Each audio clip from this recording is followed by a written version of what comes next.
Good morning all of you. मैं सुरेश कुमार आप लोगों का स्वागत करता हूं मेरे यूट्यूब चैनल पे।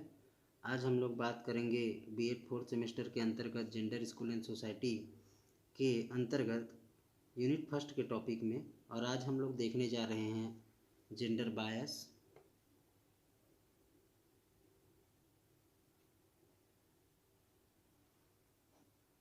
जेंडर बायस इसके साथ ही साथ हम लोग यहाँ पे आज बात करेंगे जेंडर रोल्स के भी बारे में, जेंडर रोल्स, और साथ ही में हम बात करेंगे स्टीरियोटाइप के बारे में, स्टीरियोटाइप्स। ठीक है, तो यहाँ पे हम लोग अगर बात करें तो अमर्त्य सेन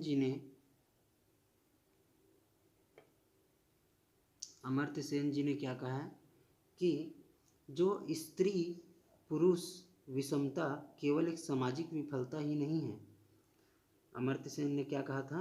स्त्री पुरुष विषमता केवल एक सामाजिक विफलता नहीं है, यह अनेक सामाजिक विफलताओं की जन्मदायिनी भी है।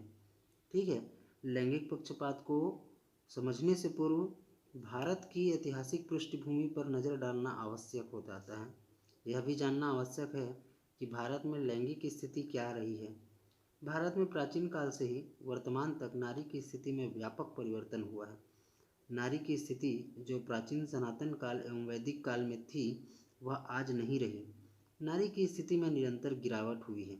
नारी की स्थिति में सर्वाधिक गिरावट कब हुई है? मध्यकाल के दौरान। मध्यकाल ये समय था जहाँ पे सबसे ज़्यादा यातनाएं, सबसे ज़्यादा कष्ट और सबसे ज़्यादा परेशानियों का सामना जो है महिलाओं को करना पड़ा है। तो इसके बाद हम लोग बात करते हैं यहाँ पे काल के आधार पर भी स्त्रियों की स्थिति का बखान हमको मिलता है। हम सीधे अपने टॉपिक की तरफ बात करते हैं जिसका नाम है लैंगिक पक्षपात। लैंगिक पक्षपात।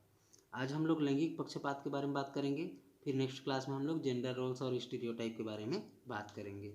तो यहाँ पे जो लैंगिक पक्षपात है, भारतीय समाज में जो है लिंग के आधार पर स्त्री और पुरुषों में पक्षपात भेदभाव किया जाता है। स्त्रियों को पुरुषों की तुलना में शिक्षा, सम्मान, अवसर, यहाँ तक कि पोषण युक्त भोजन भी कम प्रदान किया जाता है। कन्या भ्रूण हत्या के अनेक उदाहरण देखने को मिलता है। लड़कियों को पराया धन कहकर उन्हें अनेक अधिकारों से वंचित कर दिया जाता है। कहने का मतलब यहाँ पे ये है कि लैंगिक पक्षपात जो है वो किसी न किसी तरीके से महिला को निम्नतम स्तर पे पहुंचाने का कार्य करती है। निम्नतम स्तर पे कैसे पहुंचेगी? जाहिर सी बात है, अगर हम उसको उसका हक या अधिकार जो बात कर रहे हैं, है ना, अधिकारों के अंतर्गत जैसे है, अधिकारों के अंतर्गत अगर हम बात करें तो जैसे शिक्षा का अधिकार है, स्वास्थ्य का अधिकार है, स्वतंत्रता का अधिकार है। ऐसे जितने भी हमारे मौलिक अधिकार हैं जो एक व्यक्ति के लिए या एक भारत के नागरिक होने के लिए आवश्यक है, वो अगर उनको प्रदान नहीं किया जाएगा तो जाहिर सी बात है उसकी स्थिति काफ़ी गिरती चली जाएगी।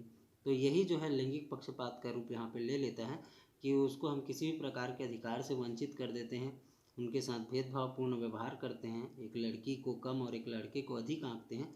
वहीं पे ही जेंडर जो बायस है उसका जन्म हो जाता है, डिस्क्रिमिनेट करने लग जाते हैं हम। ठीक है, परिभाषा के अंतर्गत अगर मैं बात करूं तो नदीम हसनैन जी ने बहुत अच्छी बात कही है परिभाषा को समझाते हुए। कौन से? लैंगिक पक्षपात की परिभाषा को समझाते हुए कि महिलाओं से भेदभाव पालने से, जो महिलाओं से भेदभाव है वो कहाँ से शुरू होता है? पालने से शुरू होता है, जो कि कब्र तक जाता है। पालने से कब्र तक जो है वो इस पक्षपात की शिकार होती हैं और उसके यौन उत्पीड़न, दहेज संबंधी समस्याओं, उसे पौष्टिक आहार और चिकित्सा सुविधा से वंचित किए जाने और उसे शिक्षा के अधिकार से वंचित रखने के रूप में प्रकट करता है। नदीम हसनैन जी ने बताया यहाँ पे पालने का अर्थ अगर हम बात करें तो जन्म से ही या कहें तो गर्भ से ही उस पर जो है ये पक्षपात शुरू हो जाता है। गर्भ से ही ये पक्षपात शुरू हो जाता है और ये कहाँ तक चलता है दोस्तों? ये जाता है उसके मृत्यु तक अर्थात कब्र तक, अंतिम सांस तक वो जो है इस चीज़ का जो है शिकार होते रहती है पक्षपात का। ठीक है, इसके बाद फिर हम लोग बात करते हैं महिलाओं के साथ सामाजिक भेदभाव और शोषण जो हो रहा है उसके बारे में हम लोग बात करते हैं। लैंगिक पक्षपात के अंतर्गत कौन कौन सी ऐसी चीज़ें हैं और वो कब हो रहा है, इस प्रकार का भेदभाव या शोषण जो है पक्षपात के अंतर्गत, उसके बारे में बात करेंगे। तो सबसे पहले हम लोग यहाँ पे बात करते हैं। सबसे पहला स्टेज जो है जीव का, अगर हम बात करें तो कहाँ से शुरू होता है, भ्रूण से शुरू होता है ना भाई, भ्रूण से। तो भ्रूण अवस्था में इनके साथ क्या होता है, लिंग परीक्षण कराया जाता है। आप लोग भली भांति प्रकार से जान रहे हैं लिंग परीक्षण क्यों कराया जा रहा है, यह जानने के लिए कि वो लड़का है या लड़की। फिर यदि वो लड़की हो जाती है तो स्त्री भ्रूण हत्या या फिर लड़की भ्रूण हत्या जो है यहाँ पे ये कार्य भी भ्रूण अवस्था में ही किया जाता है। दूसरा स्थिति में हम बात करें लैंगिक पक्षपात के अंतर्गत, तो यहाँ पे नवजात शिशु जो है उसके साथ ये हरकत होती है। नवजात शिशु, मान लीजिए किसी कारण से जो नवजात शिशु भ्रूण में उनकी हत्या नहीं की गई, तो उस कंडीशन में क्या होता है, यहाँ पे जन्मजात शिशु हत्या यहाँ पर किया जाता है। जन्मजात शिशु हत्या, जन्मजात शिशु हत्या, ठीक है। उसके अलावा अगर मान लीजिए उसको नहीं मारा जाता तो कुपोषण की शिकार हो जाती है। फिर अगला हम लोग बात करें बाल्यकाल के बारे में। बाल्यकाल के बारे में हम बात करते हैं तो बाल्यकाल में क्या करता है, शिक्षा एवं चिकित्सा से संबंधित सुविधाओं का अभाव, यौन उत्पीड़न। ये जो है बाल्यकाल में यौन उत्पीड़न जो है वो लेटेस्ट मामला है। लोग इसको काफ़ी मतलब अधिक स्थिति में हम इसके बारे में खबर पढ़ने लगे हैं, सुनने लगे हैं, जानने लगे हैं। और ये जो चीज़ें उनको क्यों हथियार बना रहे हैं, ऐसा क्योंकि वो जो है बेजुबान है, वो अपने आप को नहीं समझा सकती, ना बचाने का प्रयास कर सकती है। तो इस तरीके से हम यहाँ पे देखते हैं कि कहीं ना कहीं उनके साथ जो है ये घटनाएं जो हैं घट जाती हैं। उसके बाद फिर हम लोग बात करते हैं किशोरावस्था। चौथा स्टेज जो है, चौथा जो स्टेज है वो क्या है आपका, किशोरावस्था।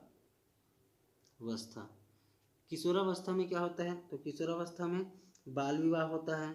बाल विवाह होने के उपरांत क्या हो जाता है, शीघ्र गर्भधारण हो जाता है।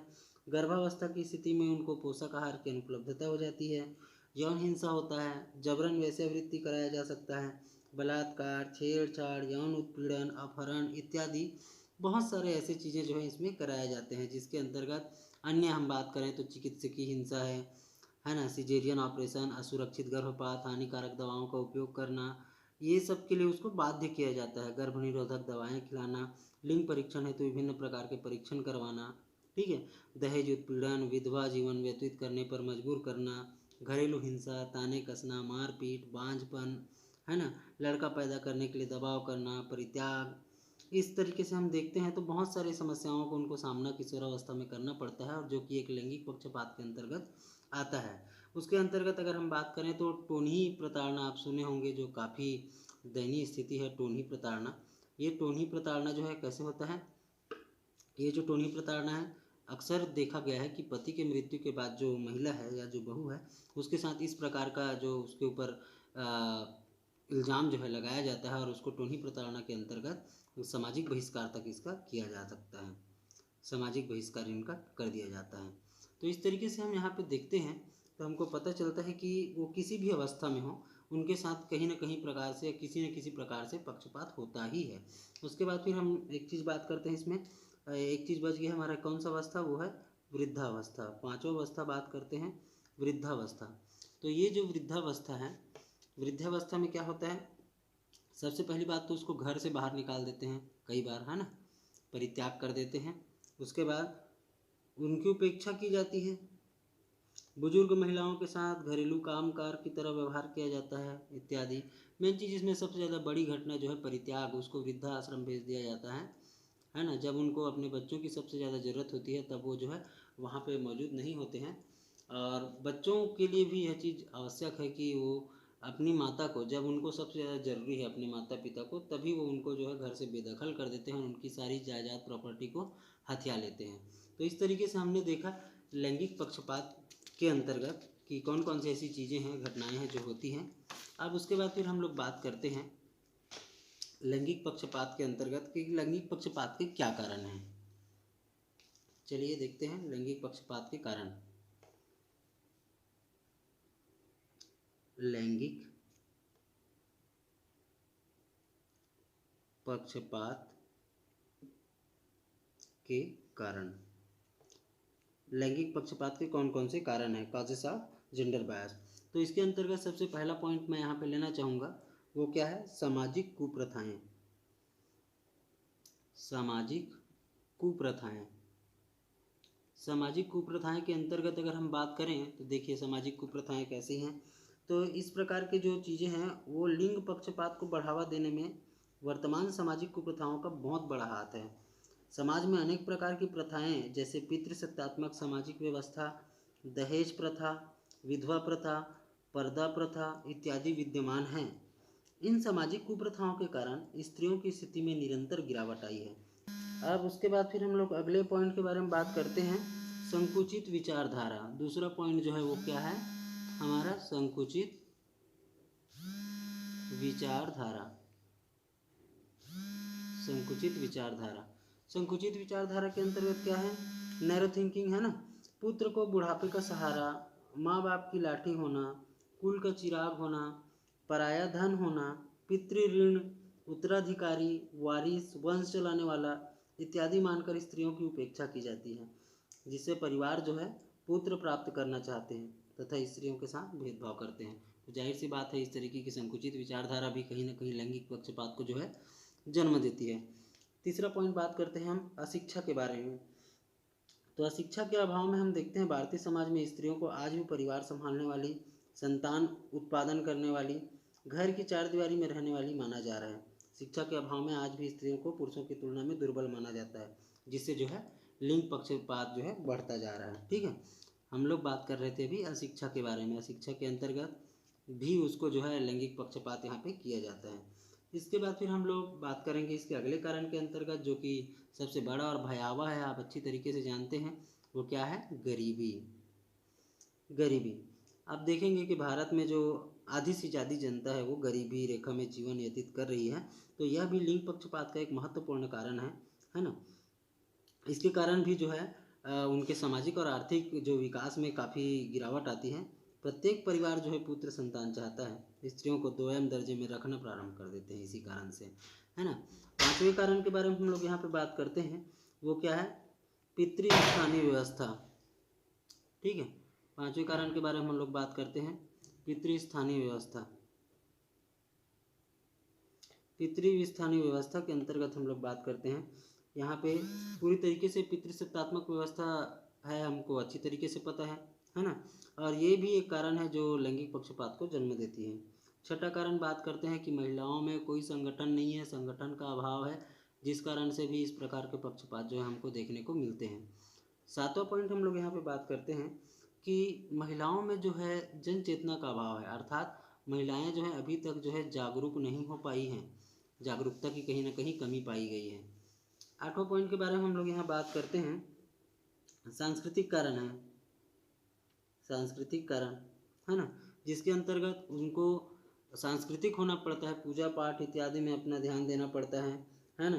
तुलसीदास जी ने तो यहाँ तक कह दिया था कि ढोल गवार शूद्र पशु नारी ये सब ताड़न के अधिकारी। तो यहाँ पे सीधी सी बात है कहने की कि उसको इन चीज़ में बांधने का प्रयास किया जाता है, जिस कारण से उनके साथ इस प्रकार का जो है भेदभाव या फिर जो लैंगिक पक्षपात है वो किया जा रहा है। इन सब के अलावा भी बहुत सारे कारण हैं, जैसे कि मनोवैज्ञानिक कारण, शारीरिक विशेषता, यौनिक पवित्रता को महत्व देना, है ना, सरकारी योजनाओं को समुचित क्रियान्वयन का अभाव, लिंगानुपात में कमी, ऐसे बहुत सारे कारण हैं जो कहीं ना कहीं हमारे लैंगिक पक्षपात को बढ़ावा देते हैं। ठीक है, तो दोस्तों आज के लिए इतना ही। अगर आपको मेरा वीडियो पसंद आया हो तो इसको लाइक शेयर सब्सक्राइब कर दें और आगे की वीडियो के लिए मेरे साथ बने रहिए। तब तक के लिए बहुत बहुत धन्यवाद। जय हिंद।